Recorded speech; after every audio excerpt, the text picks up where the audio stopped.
My name is Mark Cox. I'm a graduate of John Swett High School, class of 1978.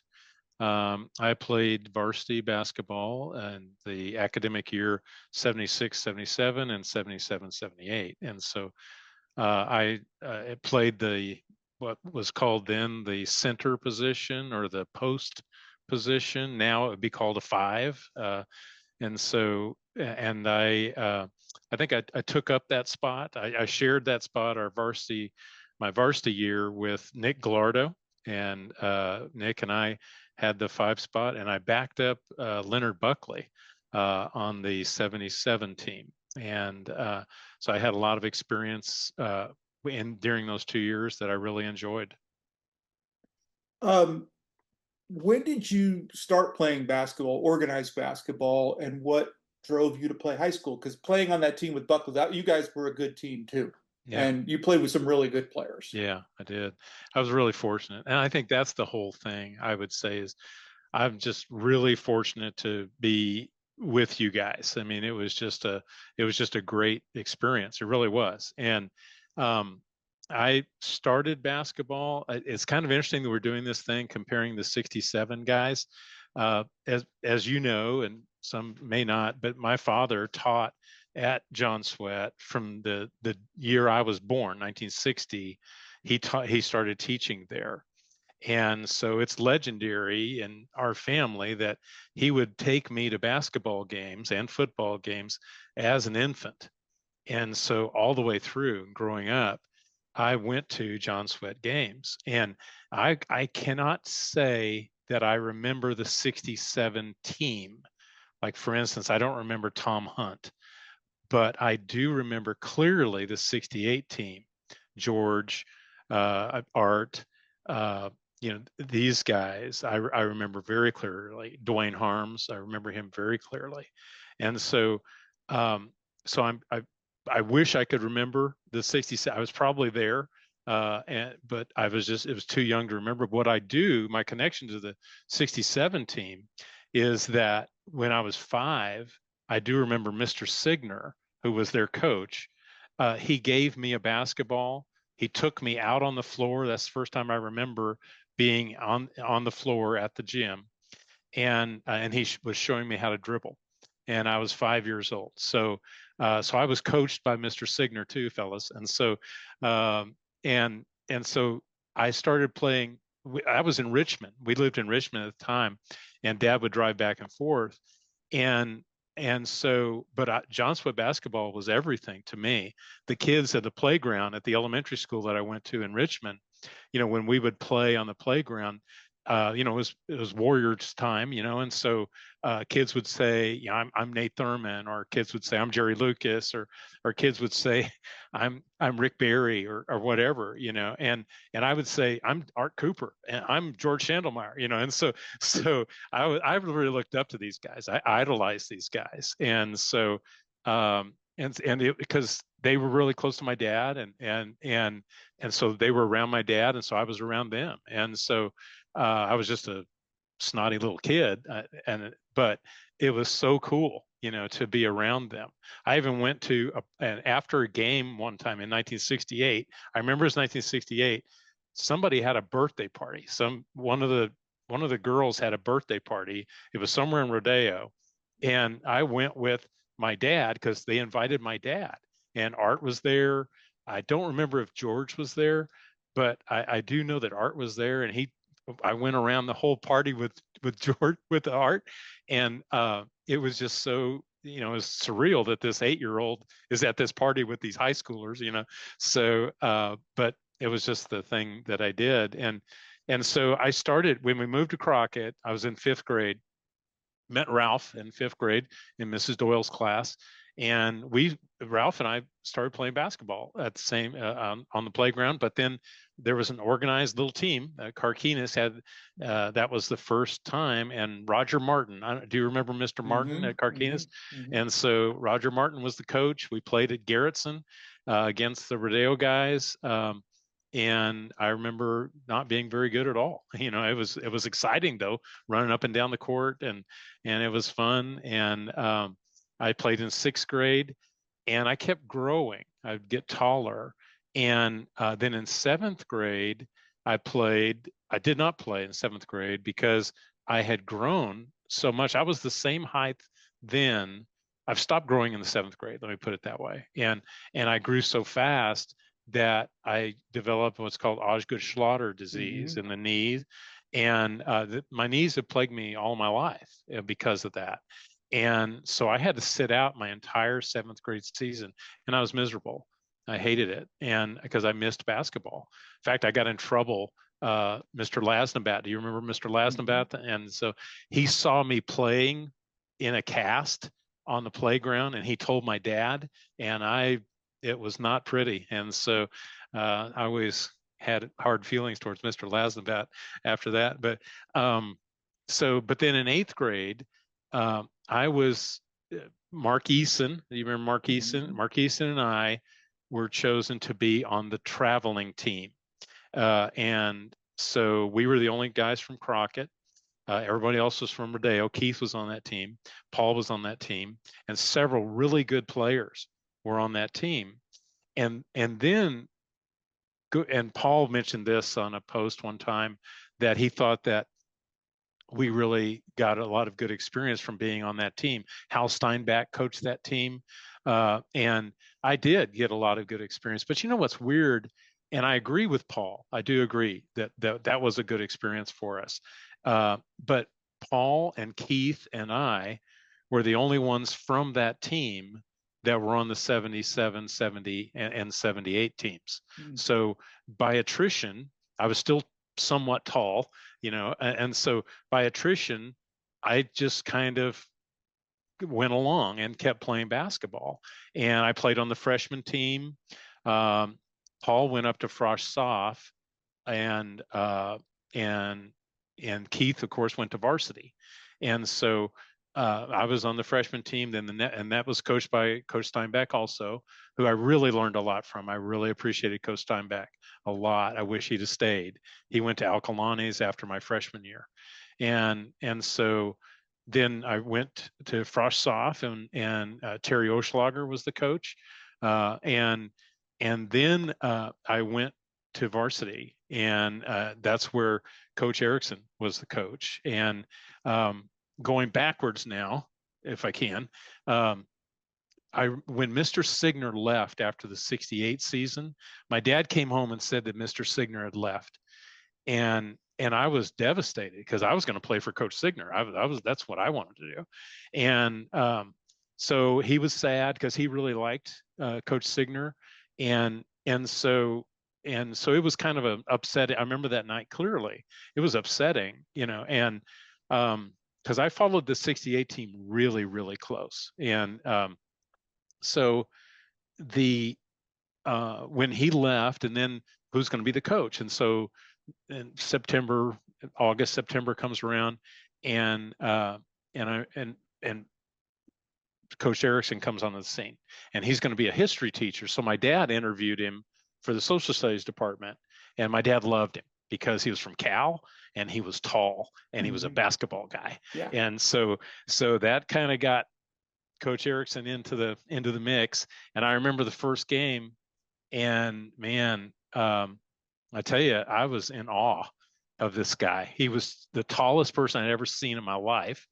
And my dad at the games, I always hung out with Mr. Bazzotti, my dad, Mr. Bazzotti, Mr. Swain, and it was Ms. Romney at the time, but we knew her as Ms. Taxa later, and Ms. Smith, Ms. Hersey, Doc Sanders.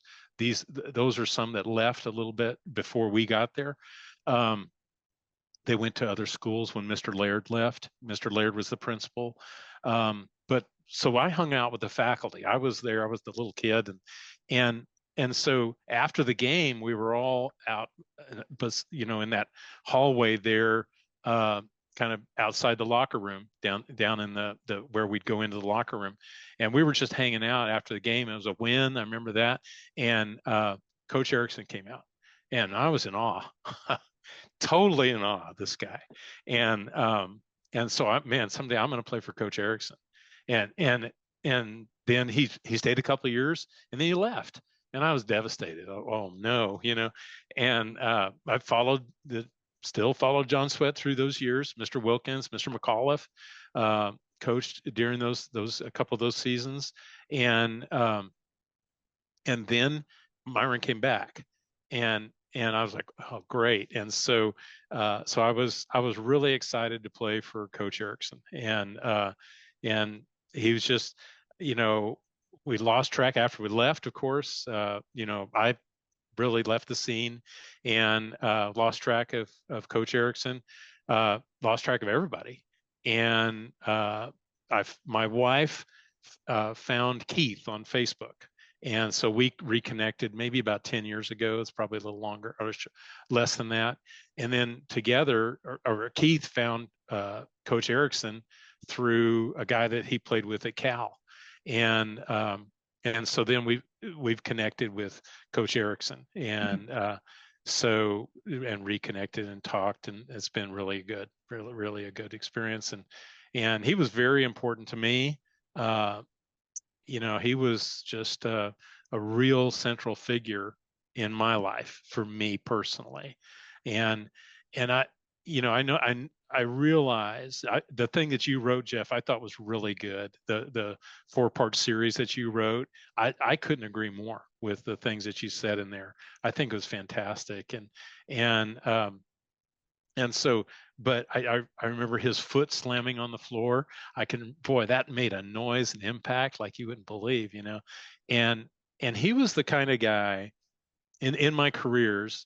I've been a pastor and a marriage and family therapist. After that's what I have done for my careers, and both of those I've talked in different aspects about leadership and the importance of leadership. And one of the things that all the texts will say about leadership is that you have to have respect. And I think what you'll hear a lot of guys say is, I demand respect. And that's a tough one. That's tough to demand respect, because then you're always going to have problems with people that don't want to give it. And so it's always a struggle. But then I also think there are people that command respect, and that's Coach Erickson to me. He commanded respect. I mean, we knew his resume. We knew that he played for Cal. We knew that he played against Lou Alcindor, for crying out loud, and we knew he was old school, even though he was relatively young. Yeah. I thought he was really old. Sorry, Coach, but he was relatively young at the time, but you got on the floor before he showed up for practice. You didn't want to be walking in after him, and you might be goofing around during practice with the stickum and all that stuff. You remember that, Jeff? Yeah. And so you might be goofing around before practice, but before he showed up. But man, when he stepped onto the floor, it was like, it's time for business. This is his domain, and it's just a lot of respect for that guy. And I could tell you a lot of stories, and just of what he's meant to me, and just even later, in life. And my son is a broadcaster. He broadcasts football and baseball or basketball at Northern Iowa University, and he heard about that. Coach Erickson heard about that, and so he listened to some of his games, and he called my son and encouraged him and told him what a great job, and that's Coach, it just encouraging. That was my experience with him. And I wasn't always in his good graces. I was on that 77 team, and my role there was to spell Leonard. Leonard was the league most valuable player. He was a great player, 6'6", and he had that inside move that Coach taught him, taught me, taught Nick. That those inside moves, and so I think that in that year I would go in 2 minutes left in the first half and Leonard would get a break. Then he'd have halftime break. And a lot of times, if we were close, I would start the second half for that 2 minutes. And that was my role. I'd play maybe 5 or 6 minutes a game unless uh, Leonard was in foul trouble or Doug might have got in foul trouble. I'd fill in for Doug sometimes. And Doug Gillette, who was an excellent player, really good player.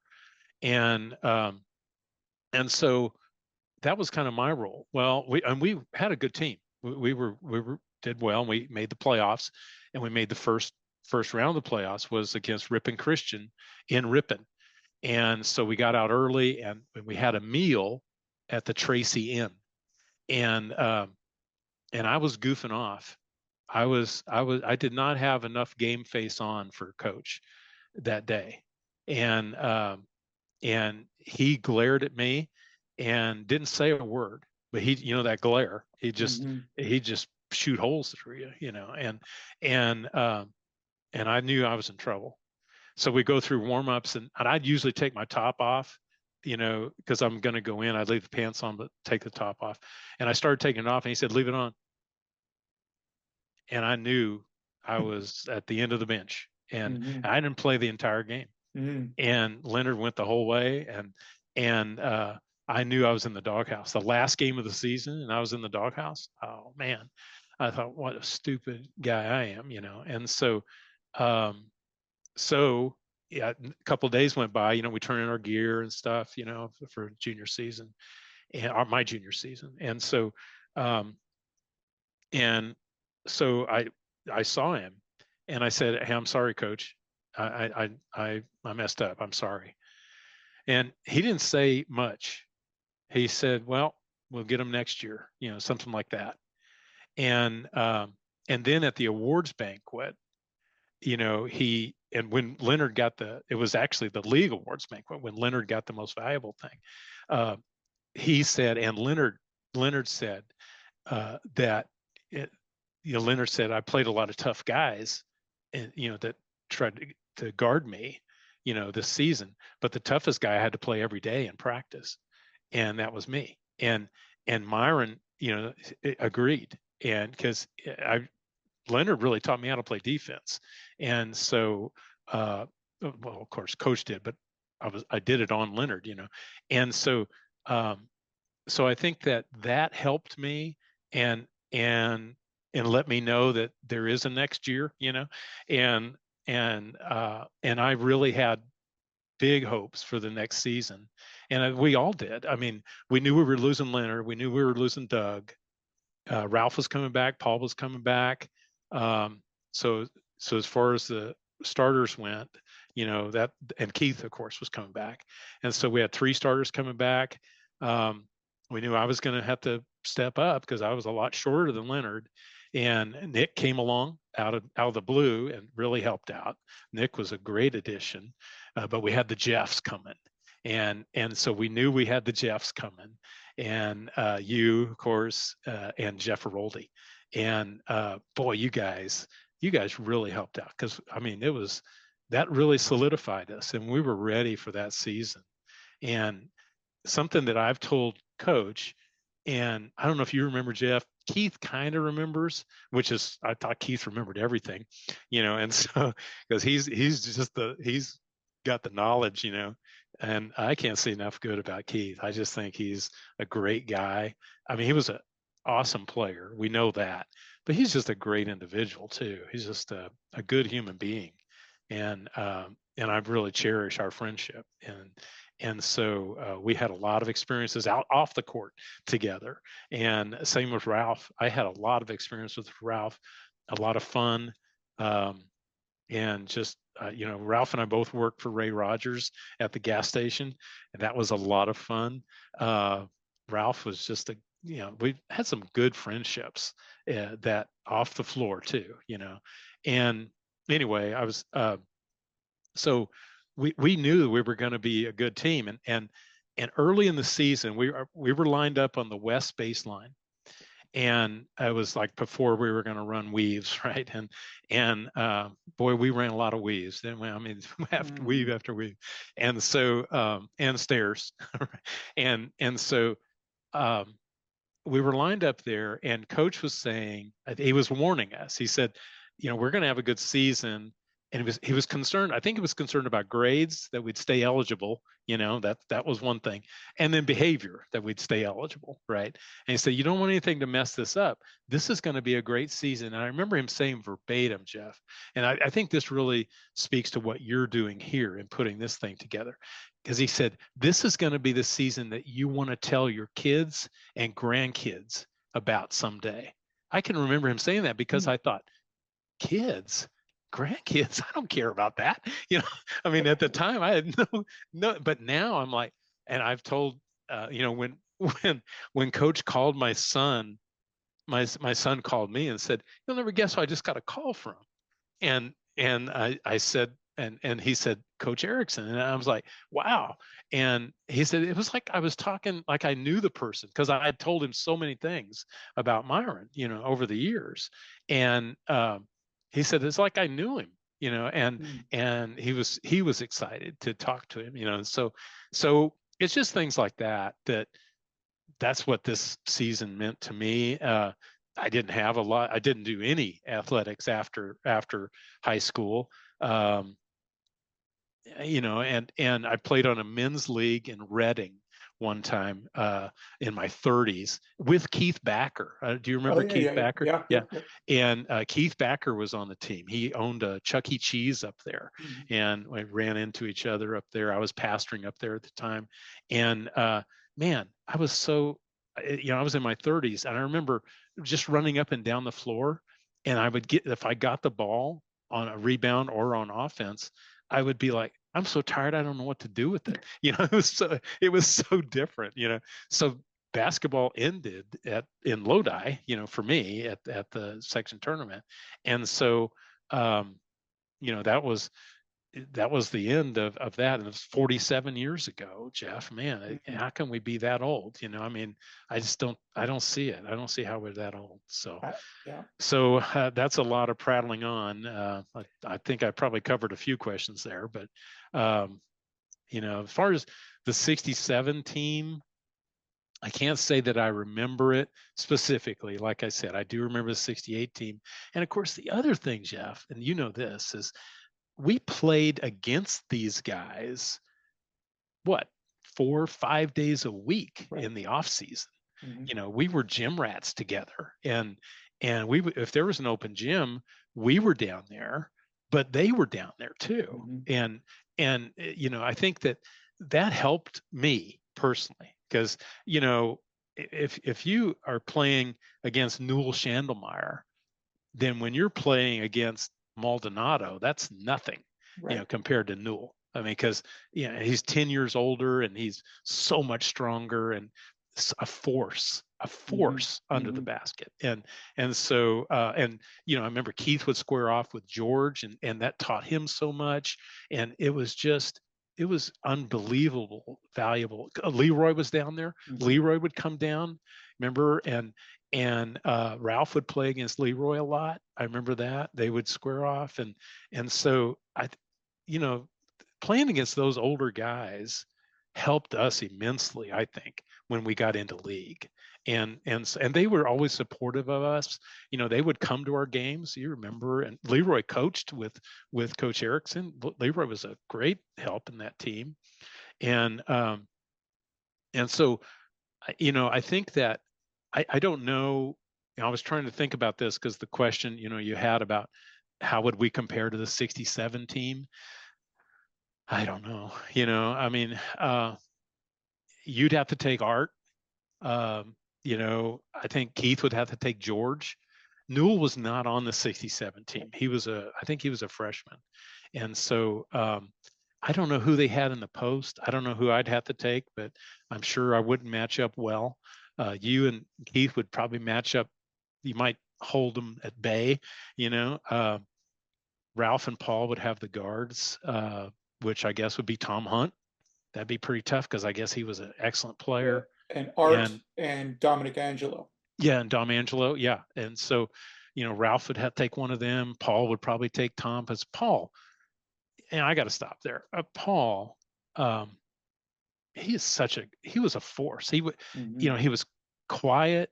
he but his skills as the quarterback, I mean, he was, he was unbelievable. His court sense, he was like a coach on the floor. Right. And Very unselfish. The most oh, unselfish guy I ever played. absolutely. And Paul was just an excellent player. And I think that when we look at it, the big three, Keith and Ralph and you, and thank goodness for you guys, because I mean you could fill it up. You guys could fill it up, and it was awesome. But man, Paul, I remember Coach Farnham telling me one time that I was the most underrated player on the team, and I appreciate that. I appreciate what he was saying, but that wasn't my role, and I think, but I believe the most unselfish and the most dedicated. Paul is Keith was very dedicated, so. But Paul was right there. I mean, Paul is such a good player. I mean, he made Paul, our team, I think. Yeah. I told Paul, I said, to me, when we needed a basket, he always got in my mind. Yeah. When he shot from the top of the key, he never missed. It was going in. And I said, if they had the 3-point shot, then he would have averaged 20 points a game because he shot very few times, but it seems like he never really missed. Yeah. He was very good. Very good. He was very good. And the thing about Paul too is, we had our set plays, right? But I'd be down usually running that, and I would run back and forth, like if we were in the passing game, and I'd go side to side on the key. And if Paul had at the top and he could see that the back door was open, he would just dart his eyes, like go back. And as soon as I headed back, the ball would be right where even I could catch it, and then it was an easy basket, and that wasn't a set play. That was just Paul improvising because he had such court awareness. It's unbelievable. I mean, the guy he was just incredible. Yeah. Incredible player. And I think his unselfishness was the key to all of that. Yeah. Yeah. Because Ralph could pass, Keith could pass, I could pass, but the three of us like to score. Yeah, right. So when the ball, and we're thankful for it, Jeff. Well, but when the ball came to us, because the three of us grew up as being the scorers since fourth grade, every team we would score. Yeah. So we got to high school, that's what we were. So we were score first, pass second. Yeah. Where Paul was always pass first, score third. Yeah. He would make sure and I think that Keith clearly was our best player. I think Ralph was clearly our second best scorer. Yeah. And I think our role players really. You talked about Myron commanding the respect. I could never imagine anyone talking back to Myron ever. No, good. Well, who was it? The junior season, my junior season, the 77 season, somebody piped up at practice one time. I don't remember who it was, but it didn't last long. It was severe, and so he made a point that you just didn't do that. And I can't for the life of me think who it was, because nobody went off the team. Probably Wally. It was probably Wally. But Wally was a good player. He was.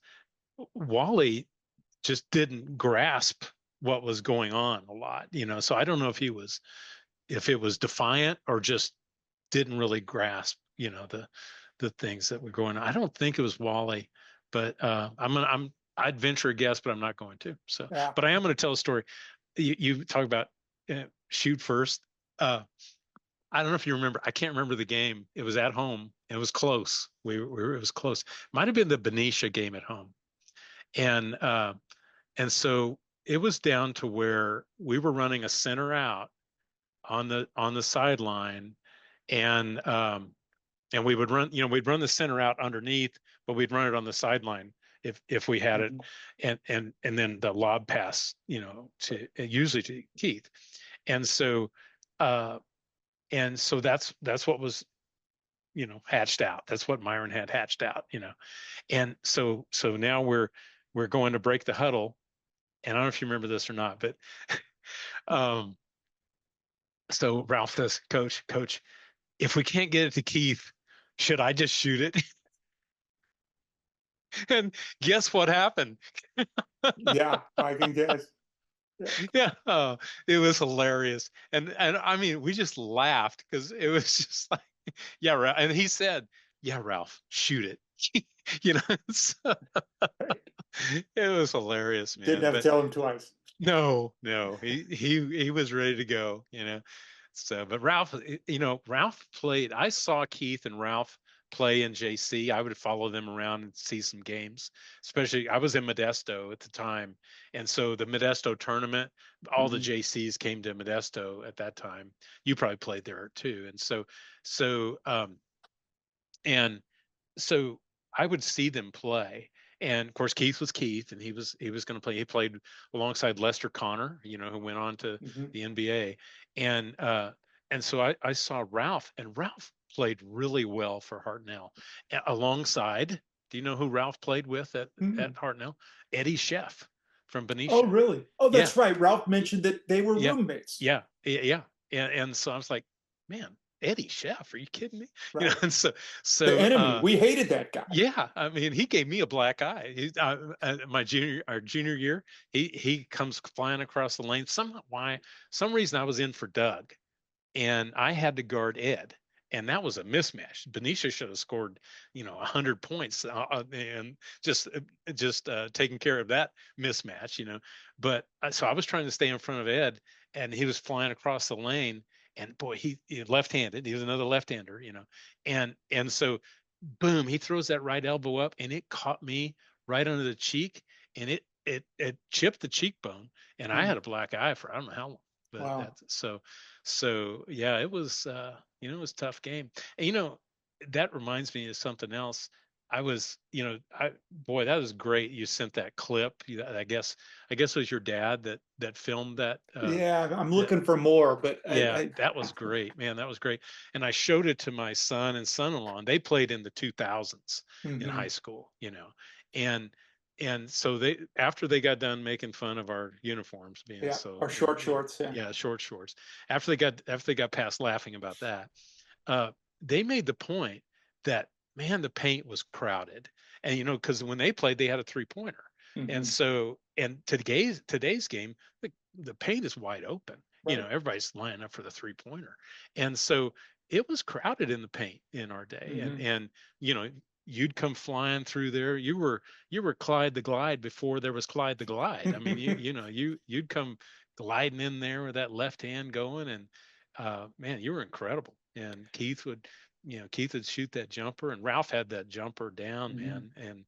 And I'm glad you guys could score. I wish we'd have scored 13 more against Denair. That's what I wish. Yeah, I just think they were just too big for us. They were just too big. Yeah, that Scott, that David Scott, he was only 6'1", but he jumped center for them because he could jump out of the gym. He was the guy that could really, could jump like crazy. Then I had Barron that night, and he was okay, and he fouled me like crazy. I mean, I remember Myron being all over the refs about he was just all over me, and Nick when Nick got in, and it's just we were just off, and we'd have won the whole thing. We'd have beat Vannon again, and Gustine was no match for us, and just if I had a regret, is that one of us didn't score 13 more points that night, and win that game. That was a long bus ride home, man. Yeah, I think we were shocked. We played tough games, but we always felt like when we walked on the court, we were going to win. Yeah. And we walked on that court, and we sort of got our butts kicked. Yeah. And that had not happened to us before. Right. Yeah. We always knew, like, we lost up in St. Helena, but we came back and we beat them. We lost to Justin, we came back and we beat them. Yeah. the hard part was we didn't have a chance to go Yeah. back and play these Right. guys again. Yeah. And Saint Helena and Justin, those were, I think they were both 1 point losses. They're real Mm-hmm. close anyway. Mm-hmm. And for somebody to beat us by 12, um, that that was Yeah. an anomaly. I think it was the section tournament. It was a big gym, big gym. Mm-hmm. Remember they had a feed for us in the locker room and everything. Well, and they're basically playing a home game. Yeah, yeah, they were real close. Denair and Lodi's not that far away. Um, I moved to Turlock, which is right there by Denair. I lived in Turlock for a long time. I'd run into some of those guys, and um, so it was never pleasant. I remember their coach was very good too, Lofton. He was a very good coach. He was a long time icon in that area, and yeah, they just got us, Yeah. and yeah, that's the regret, So um, the '67 team, would we beat them? Don't forget, we did play them in preseason, and they did beat us. Now, it wasn't that whole team, Mm-hmm. because they didn't have Tom Hunt with them, but I know Art played and George played and Newell Yeah. played, and Gary Steffen played. Um, so it wasn't the whole team, but they did beat us.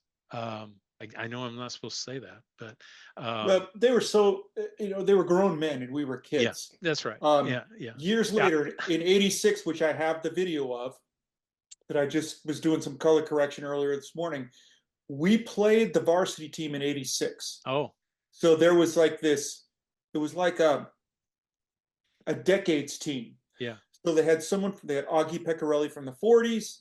We had Denise Feeling's dad from the '50s. Oh, okay. Yeah. We had George, Leroy, George from the '60s, um, Leroy from the '70s, Dominic from the '60s, and then Keith and I played from the '70s. Yeah. And these kids thought they were going to beat us. And in the halfway through the first quarter, they were doing okay because we were just sort of figuring it out. But by the fourth, we beat them pretty badly. I bet. And I think ultimately what happened is they'd never played against grown men and Yeah. known what grown men's strength is like. Yeah, And the right. fact that we play pickup ball. So the game is a lot rougher than they Right. were used to Yeah. playing. Yeah.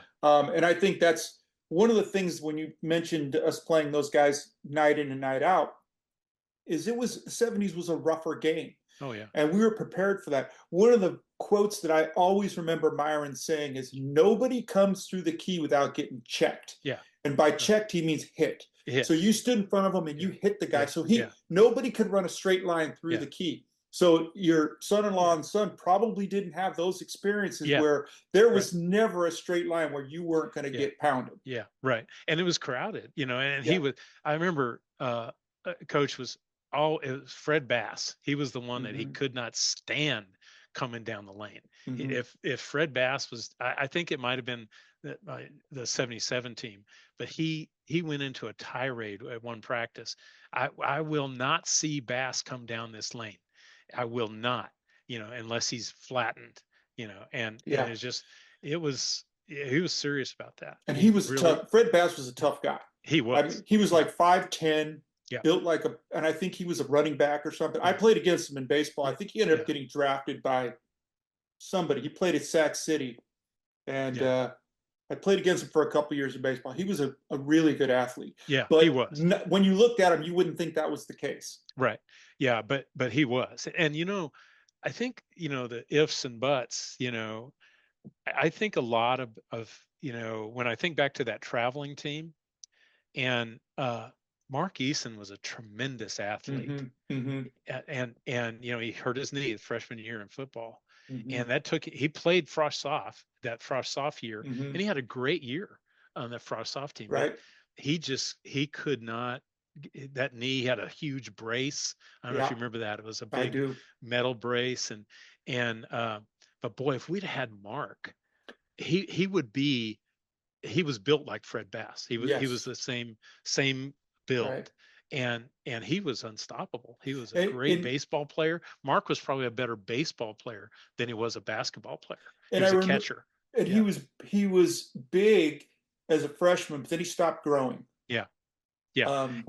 But he had a good low post game because he was stocky. He was built. See, and he was really athletic. That's Mm-hmm. the thing. Because then Mark, of course, played golf, Right, and right. what a golfer. I mean, Mm-hmm. and Mark passed away a couple of years ago. Oh, did And he? I didn't know yeah, that. yeah. And he held records at Chabot for low score at Chabot Golf Course. And he continued to golf as an adult. And he was a great. So what if what Mm-hmm. if Marty Torres had played? What if Ken Stevenson had played? These Mm-hmm. guys were much better players than me in the 8th grade, and man, they were really good. But they didn't. So that's what I mean by attrition. I just kind of Right, hung right, around, right. and I was really fortunate. I mean, I count that time as a really fortunate time in my life to be on And that team, to be surrounded by you guys, and I think it was just really, really fortunate. I was lucky because I got to play for Steinbeck too. When I was in 6th grade, I played on the 7th grade team, the Okay. Carquinis. When I was in 7th, I played in the 8th grade too. So I was playing 6th grade basketball, 7th grade basketball at the same time, and then 7th and 8th at the same. So I was always on 2 or 3 teams, and Yeah. Steinbeck was the coach. Yeah. And he was a yeller and screamer. So he was sort of like a prep for Myron. Yeah, he was. Yeah. My father coached way back. He was coached the Crockett Club for years and was a player coach for a long time. So he used to tell me when I was a little kid, he would take me to the games too. And he would tell me, like, Myron Erickson's coming to coach. You guys are going to be good because this guy knows how to coach. Yeah. Yeah. And it's same thing with Steinbeck. It's like Steinbeck knows how to coach. Yeah. So these guys, though, they were yellers and screamers. And my father wasn't that way, but he taught me that the coach is the coach. Yeah. Like, even though I was frustrated by Myron or whatever times, it's like it didn't occur to me to question the coach. That was not, if I had to question the coach, I had to go home and answer to my father for talking to the coach. And that was not going to fly as being, he coached in the 40s. That wasn't going to fly. Yeah. So there was and when you talk about command versus demand, I always felt that Oschlager demanded respect. Myron commanded respect. And I played, because I didn't play freshman ball, I played JV ball. So I have very little recollection of that JV team. So it must have been you and Mark. I remember Mark Foley. I remember Gary Arroyo. Robert Earhart was on that team. Yeah. Boy, Jeff, I'd have lost money if you told me you were on that team, and Jeff Rowley was on the team. They brought us both up. We didn't play freshman. I'm vaguely remembering that. Yeah. I guess that's right. I'll have to go back and look at the scorebooks because I still have all of those too. Yeah. But that was I remember that being very frustrating because Oschlager I had no respect for Oschlager. Yeah, I almost quit. Because he and my dad were close because they were history teachers, social studies, and so it was a fine line to walk, for me. So, but do you remember playing? I think it might have been when I was on the freshman team with Steinbeck, and we scrimmaged the Frosts off. So I think you'd have been in 8th grade still. Right. But but at the scrimmage, Oschlager and Steinbeck got into it. I mean, they got into it. And of course, Steinbeck's an athlete. Yeah.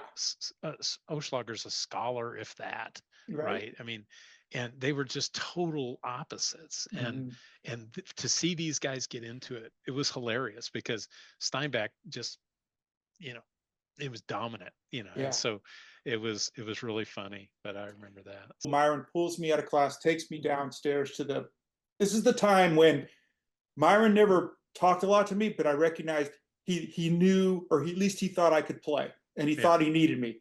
And that was an important thing, to be needed. Yeah. Well, we did need you, that's for sure. And so he took me down to the coach thing. So I sat in the whirlpool and did hot and cold for 2 days. And it was a strange time. It really was, and so, and I think a lot of that, one of the questions you had was, do you have any regrets? And, I think, I, I think that I allowed myself to get too distracted. I had personal distractions. Dad's health was not good Mm-hmm. during that. Really, my whole high school.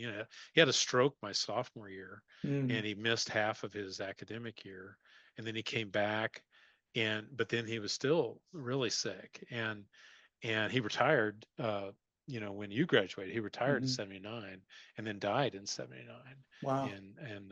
in September '79. Mm-hmm. And so I think that you know that I that was naturally that was a distraction because it It's a was really large hard on my burden to mom. carry for a young man. Yeah, and so, but I allowed myself to get too distracted with other stuff that I didn't need to be distracted with, and I didn't really. I think I accepted my limitations too quickly. Instead of just working, now as an adult, I look at it and say, I should have just worked through that. I should have uh, Mm-hmm. just, got faster, got stronger, worked harder, those kind of things. I think I worked hard, but I think I could have done more, and I regret that, But but it helped me in adulthood to mm-hmm. know, a lot of things about what we went through helped in adulthood uh, to make adulthood better. I think um, this is something that we Keith and I, we had all of our classes together.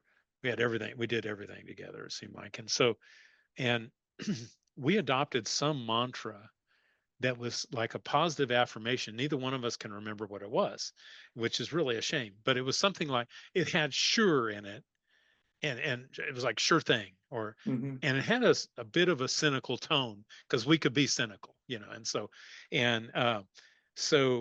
and when I went when I moved right after high school, I moved to Turlock, and I was looking for a job, and the job interview that I went on, I got a job at a feed mill, and it was I was 17, and I was replacing a guy that had been fired who was in his early 40s. So it was a man's job.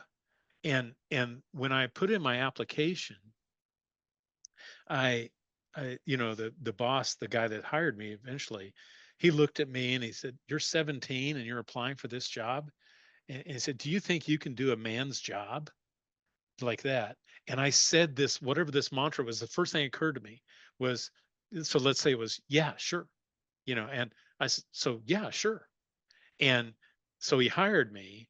And then a year later, in my annual review, he said, the reason I hired this guy, even though he was 17, is his positive attitude that he had, that he could fill this role. Mm-hmm. And it's always stuck with me, that came from basketball. Because Mm-hmm. I remember being down, we'd be down in a game, and we're, Keith and I are running back down court after a basket, and we'd adopt that mantra, whatever it was, that yeah, we're going to win this. Mm-hmm. Like you said, we walked on the floor, we expected to win, and so we had that positivity. I Yeah. think has really helped, in later life, uh, that positivity really helped. I think So for me, I agree. I don't think I worked hard enough, but at the time I thought I did. But it's sort of, and I coached a lot of basketball and a lot of baseball in subsequent years. And when I look at coaching now and I look at what players do now and how they get individual coaching to make their game better, we didn't yeah, have that. We right. played 5 nights a week in the pickup Yeah, game. And so we would get better, but I don't know if I ever reached my potential because I never had anybody sit me down and go, right. these are the 3 things you need to work on to be better Yeah, for next year. It right. was just like you get better through experience. Yeah, We I never got attrition. Yeah, it was right, and attrition. we Yeah, never got we got team coaching, but we never got yeah, individual coaching. Like right, the idea of role players and all that, I don't think that was even a thing when we played. right, It right. just sort of like, okay, that guy's the scorer, he's going to score, and because they all went that way with the coach and Yeah, all that, but was right, never explained, here's what we need you to do for the right. team. Yeah, and yeah, and I'm careful to think that that wasn't offered me because I don't think that's the way coaching was back then. Right. It was Yeah. a, you know, And they the didn't whole have idea five of, coaches. They had one guy. yeah. And camps, I mean, when my Hmm. son was playing, there was, he'd be inundated with invitations to camps during the summer, and they were expensive, Yeah. but I did you ever go to a camp? I don't even think I I knew there well, was a camp, I so. had I had a paper route from sixth grade to eighth grade, and that was, we look back and we thought, I look back at my life now and go, God, my parents were really good of shielding that we were poor. Hmm. People thought that we had money because we lived on that hill in Yeah. Corona Heights, Yeah. but they didn't know that my dad was a carpenter and worked. I didn't see him for 4 years because every night and every weekend he was building that house by himself with Mm-hmm. extra materials he'd get from the job site. Mm-hmm. And my mom was down there building the house too. So from kindergarten through third grade, I never basically saw my parents. Mm-hmm. So they built this house, their dream house, which my mom still lives in. Great. But we're eating government cheese, and we're Mm-hmm. we're I'm getting my shoes at Safeway. I had a paper route, and that was the money. So when we go on vacation, which we always did, my parents were always very like, we're going to go on vacation. So I remember we got to go to Hawaii one time, but I had to buy my own plane ticket. I had to pay my own way. Mm-hmm. So when I was in seventh grade, I really wanted to go to the Warriors basketball camp in Squaw Mm-hmm. Valley, but I hadn't saved enough money. But I did save enough money to go to Rick Barry's basketball camp in San Jose for 1 week. And I did that. That was where, and I just found all these documents. They did individual evaluations. You need to work on this, this, this, and this. And we met Rick Barry and Al Addles, and there was all Wow. these. It was the highlight of my life. Sure. Yeah. So I did get to go to a camp, but it was not like these were available. It was okay. I spent every penny I made. Yeah. My $20 a month I was making Yeah. to be able to go to that camp. Wow. Yeah. And that was, still. But when you talk about your kid, I've never told my kids about this team. I've never told them I played on this team. They have no idea. Wow. I says, oh, I'm making some video about, our team in the '70s. Well, that's cool. You do that history thing. We've never had the discussion Huh. on Yeah. what that was, and I don't know why that is. I guess I don't really look in the rearview mirror much, I Good. guess. I don't, Yeah. I don't think that's the thing to see in the rearview mirror is the positive, and if there's not a lot of positive, don't look. I Yeah. think that's the key. I think if you can take some positive away from it, I think that's good. Um,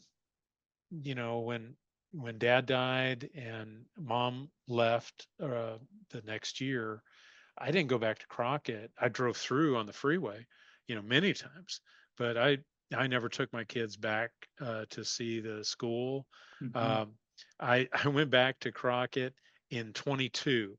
I rode. I was into cycling a lot, and so I rode the bridge route. I did the bridges, and I rode the night before. I stayed in Martinez. But the night before I rode around Crockett and went down the school, and things had changed so much. It's just Mm-hmm. incredible, Mm-hmm. and but brought back a lot of memories, good and bad, and so I think that I try to take away the good and stay with that. And I really wanted. It was a battle uh, between my mom and dad and I. I really wanted to take the GED and get out of school, Mm-hmm. and my mom wouldn't have it. She just would not have it, and my dad, he didn't want it either. But the thing he said is, "What about basketball?" And that was a good point, Mm-hmm. because I Mm-hmm. wouldn't be able to play basketball, and so because I wanted to get out and seek my fame and fortune, right? And and and I did. As soon as high school was over, I got out, and um, but I think that I'm glad I had the experience. I didn't like scholastically. I didn't like my experience at all. Mm-hmm. And it was rough, but Yeah. I'm glad I had basketball, and being around you guys was a whole lot of fun. Yeah. And it was just a great experience. Well, there's So no question that was the highlight of my basketball, yeah, because the following year we had a disastrous season. I went back to a game and I saw you guys and I was like, what happened? Yeah, but Well, that coach was not much. He was he pretty bad. wasn't, and it was very upsetting because Pat Contestable wouldn't let Myron coach. Myron Yeah. wanted to go on and do real estate, and he said, Yeah. we can't have outside coaches, which now they don't even let teachers coach pretty Right. much. Yeah. Yeah. So we had this guy who was his first head coaching job. We had Nick, me, Jeff Veroldi, and we had a guard came from Benicia. He was a pretty good player, kind of a Ralph style player. And then I don't know if you remember, early on in the season, somebody shot at one of the opposing buses with a pellet gun. No. Uh-uh. So they were leaving town. You know how we'd always have to hide underneath and they'd bomb our buses, right? So our bus got beat up somewhere, rocks and stuff. So they came to town, and these guys were up above Valeria's Market there, and I believe it was a pellet gun. And they shot the windshield, and it kind of spiderwebbed the windshield. Well, it's still a gun, it's still a shot, and even in those days, it made the news and made everything.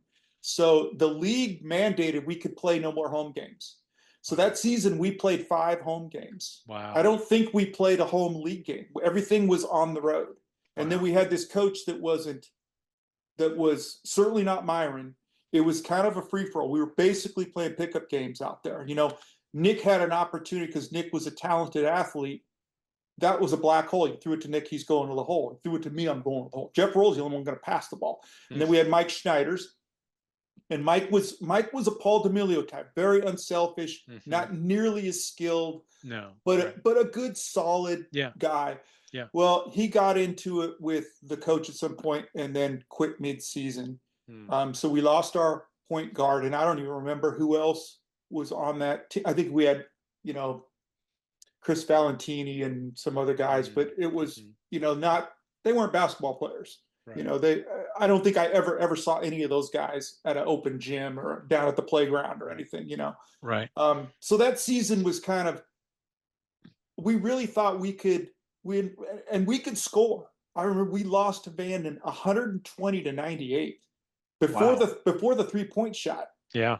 And I'm like, that's a lot of points in a high school basketball game. And 32 minutes, because they're 8-minute quarters. It was nobody playing defense during that game.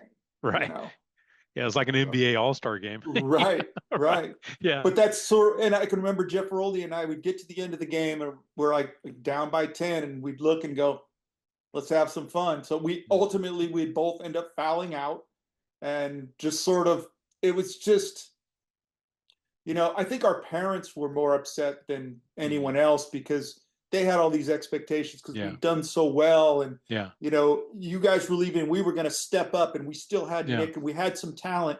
Right. We had Mike Palacio and Bill Turner. We had some pretty decent players, but we just didn't have a coach who we respected. Yeah. He was basically an Oschlager type of a guy. Yeah.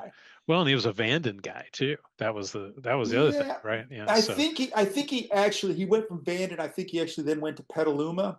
Yeah. And then came to us. So I see all these chatter about, he was a loyal. My recollection is he was a basketball coach looking to get a head coaching job. Yeah. And he'd come from Vanden, but he had no allegiance to Vanden. He just happened to know people. And we all know we've changed jobs before. Somebody at the other job. And if just because you shake their hands and enjoy their company doesn't mean you're not trying to beat them. I think there's a little bit of revisionist history about this guy might have had some allegiance to Van. I never felt that to be true at all. Okay. He was really trying to make a name for himself. Yeah. I remember, Mr.